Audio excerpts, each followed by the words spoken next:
अब हम पढ़ते क्वेश्चन नंबर 5।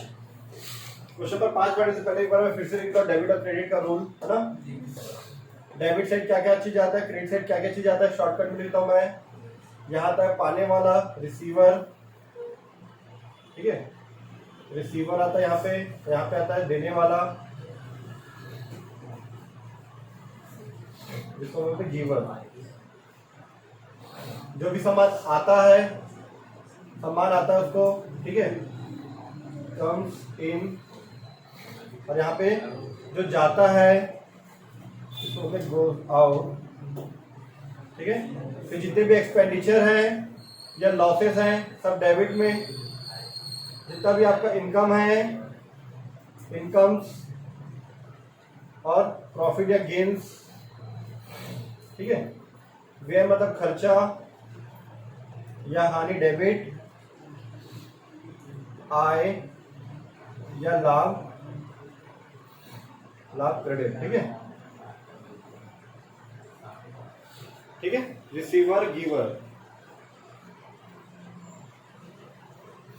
तो क्वेश्चन नंबर 5 हम लोग बनाते हैं यहाँ पे।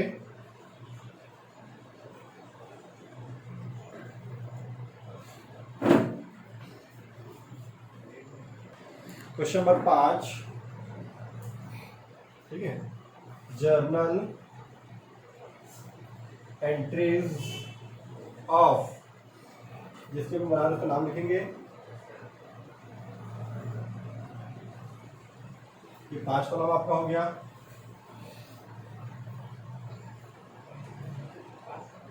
डेट 2 कॉलम में खींच लेना। Date particular, ledger folio, LF ledger folio, debit amount, credit amount, ठीक है। तो क्वेश्चन में हमारा दिया है निम्नलिखित व्यवहारों को Lala Vrishabhan, record the following transaction in the book of journal of Lala Vrishabhan दिया वाला। तो लाला वृषभान, ठीक है, मार्च 1 2016 एक बार लिखिए, बार बार लिखने की जरूरत नहीं है। मार्च 1 business started with cash 5 lakh रुपए। सॉरी, लाला वृषभान वाला 6 है ना, हम लोग 5 बना रहे हैं। चलो 6 देख लेते हैं हम ना, 6 बना लेते हैं। 5 आप लोग होमवर्क में कर लेना, ठीक है। Business started with cash, broker से व्यवसाय प्रारंभ किया सन 2000 जनवरी 1 ना, ठीक है। बिजनेस स्टार्टेड विद कैश, मैंने एक एग्जांपल दिया था। ये हमारा क्या है, बिजनेस है, और ये बिजनेसमैन का घर। बिजनेसमैन बिजनेस में जो भी चीजें लगाता है उसको कैपिटल बोलते हैं। पहले देखेंगे बिजनेस में क्या क्या चीजें आ रही है। यहाँ पे बिजनेस में क्या आ रहा है, सिर्फ कैश आ रहा है 5000 रुपए। तो कैश आ रहा है तो आता है, इसको क्या करते हैं, debit cash account, debit, clear. 2, देने वाला कौन है, बिजनेसमैन। देने वाला क्या करते हैं, वो क्रेडिट करते हैं देने वाला को। देने वाला क्या होता है, क्रेडिट, तो देने वाला कर देते हैं क्रेडिट। 2, कैपिटल अकाउंट, बिजनेसमैन का नाम नहीं लिखते, उसकी जगह हम लोग कैपिटल यूज करते हैं जब वो दे रहे हैं। तो जब वो लेके जाता है कुछ तो उसको ड्राइंग बोलते हैं ना। चलो ठीक है, 5000 रुपए। इसका नरेशन बहुत आसान था, आप लोग देखेंगे, मैं पिछली क्लास में बताया था। Being business started with cash,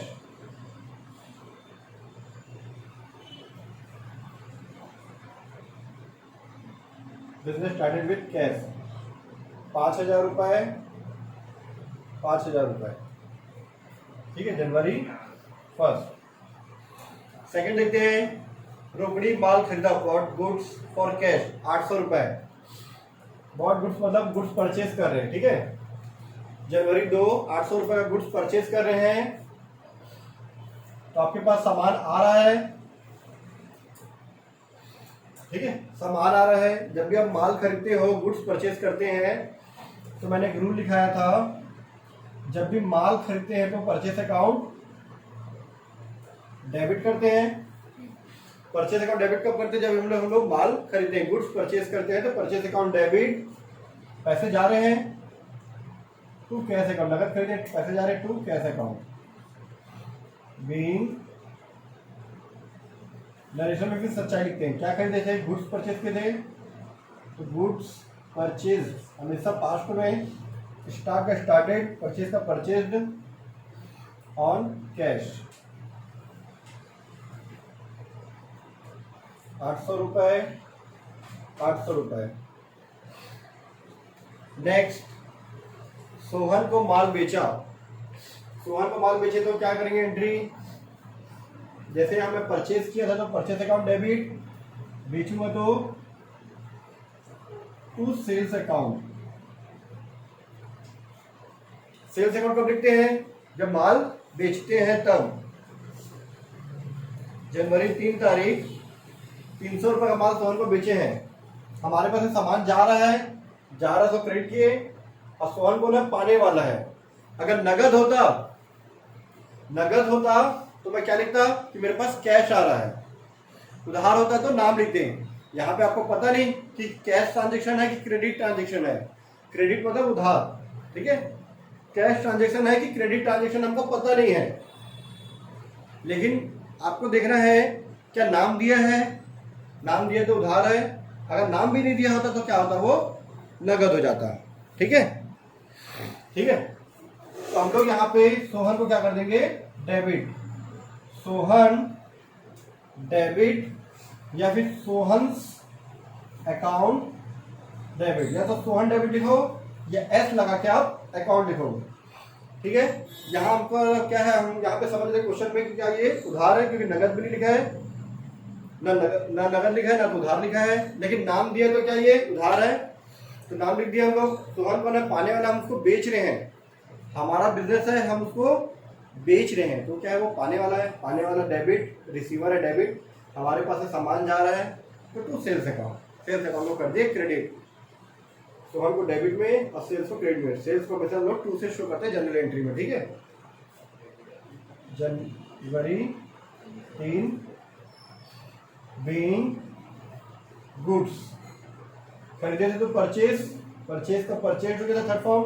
ऐसी सेल्स का थर्ड फॉर्म होता है sold on credit, goods sold on credit. कितना रुपए? 300 रुपए।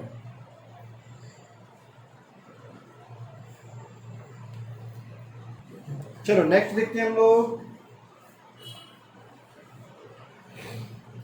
रमेश से माल खरीदा 500 रुपए। जैसे यहाँ पे रमेश से माल खरीदा, बॉट गुड्स फ्रॉम रमेश, नगद लिखा है क्या? नहीं। उधार लिखा है क्या? नहीं। तो क्या ये रमेश का नाम दिया तो उधार है। ठीक है, जैसे पॉइंट नंबर 2 में, जनवरी 2 में क्या लिखा था? नगद खरीदे, तो वहां नगद था कैश, पर यहाँ पे नाम दिया है, ना नगद लिखा है ना उधार लिखा है। ना क्वेश्चन में आपको नगद खरीदा लिखा है ना तो उधार खरीदा लिखा है, लेकिन नाम दिया तो क्या मान लेंगे? ये उधार है। ठीक है, नगद खरीदे तो क्या लिखे थे? Purchase account debit to cash account, purchase account debit to cash account, purchase account debit to cash account. लेकिन यहाँ पे उधार है तो नाम लिखेंगे टू रमेश, एस लगा के अकाउंट, अदरवाइज रहने दो। ठीक है, तारीख हमारा जनवरी 8। बीइंग, जैसे नगद खरीदे being goods purchased on cash था, बीइंग गुड्स परचेज्ड, उधार खरीदे तो ऑन क्रेडिट। कितना रुपए? 500 रुपए।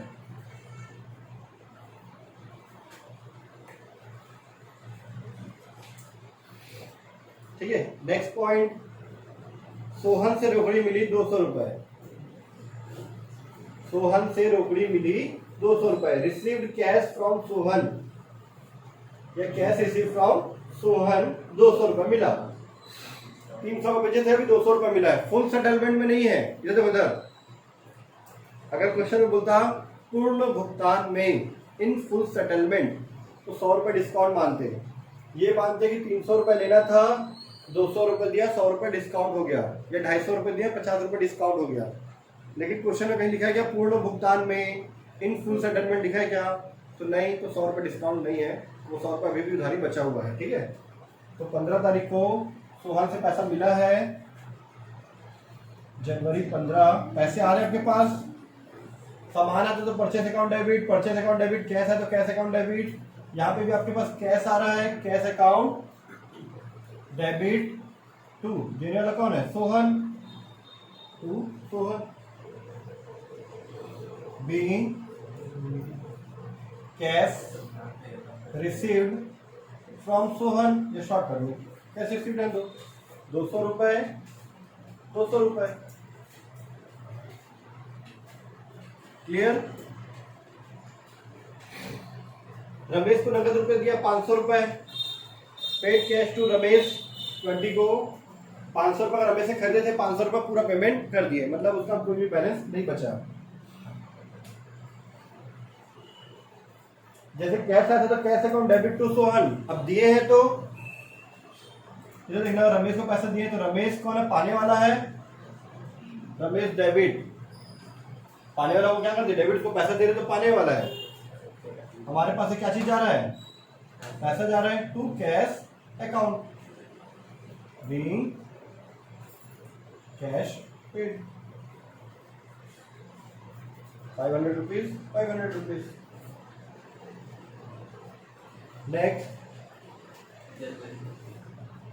जनवरी 25 मजदूरी दे रहे हैं, तो जैसे मैंने 2 पॉइंट बताया था ना, रेंट दिया और सैलरी दिया, वैसे यहाँ पे वेजेस दे रहे हैं, वेजेस दे रहे हैं तो वेजेस अकाउंट डेबिट टू, आपके पास से क्या चीज जा रहा है? पैसे जा रहे हैं to cash account, being wages paid, कितना रुपए? 50 रुपए।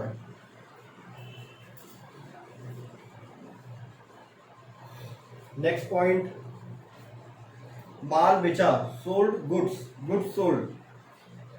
अब यहाँ पे नगद नहीं बोला है, उधार नहीं बोला है, ना तो नगद बोला है ना तो उधार बोला है। ठीक है करण, ना कैश दिया है ना क्रेडिट दिया है, नाम भी नहीं दिया है, तो क्या है? नगद है, क्योंकि उधारी के लिए नाम लिखना पड़ता है। यहाँ पे क्या है? नगद है। ठीक है, तारीख हमारा दिया है 28 तारीख, जनवरी 28, कैश में बेचे, ये मानेंगे कि पैसा आ रहा है तो कैश अकाउंट डेबिट, बेचे तो पैसा आएगा, सामान हमारे पास से जाएगा थ्रू सेल्स अकाउंट, बीइंग, जैसे उधारी बेचे थे तो नाम लिखे थे, Sohan's account debit to sales account, नगद बेचे तो cash account debit to sales account, उधारी से तो करते being goods sold on credit, या नगद है तो being goods sold on cash, goods sold on cash,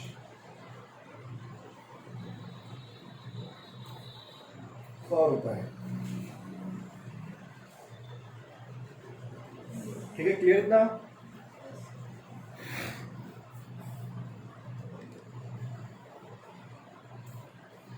उसके बाद एक पॉइंट हमारा है 30 तारीख को, 2 पॉइंट है, वेतन दिया, पेड सैलरी 200, फिर उसी दिन है, डेट नहीं दिया मतलब उसी दिन, उसी के नीचे है पेड रेंट 20 रुपए।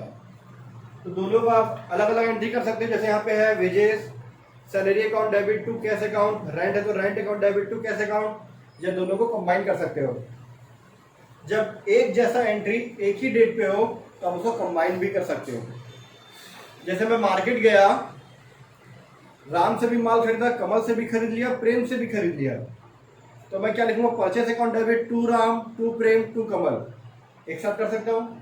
या फिर मैं ऐसे भी सकता हूँ, purchase account debit to Ram, purchase account debit to Kamal, purchase account debit to Prem, ऐसे तीनों का अलग अलग भी कर सकता हूँ। ठीक है, अब यहाँ पे हम लोग सैलरी भी दे रहे हैं, रेंट भी दे रहे हैं, एक ही डेट पे है, अलग अलग डेट तो नहीं है।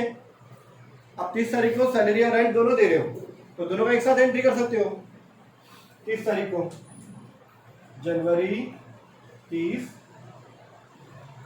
Salary account debit, rent account debit, पैसे आपके पास से जा रहे हैं टू कैश अकाउंट। 200 रुपये सैलरी का, 20 रुपये रेंट का, टोटल हो गया 220 रुपये।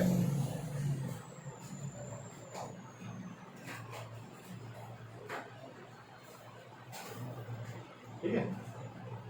बीइंग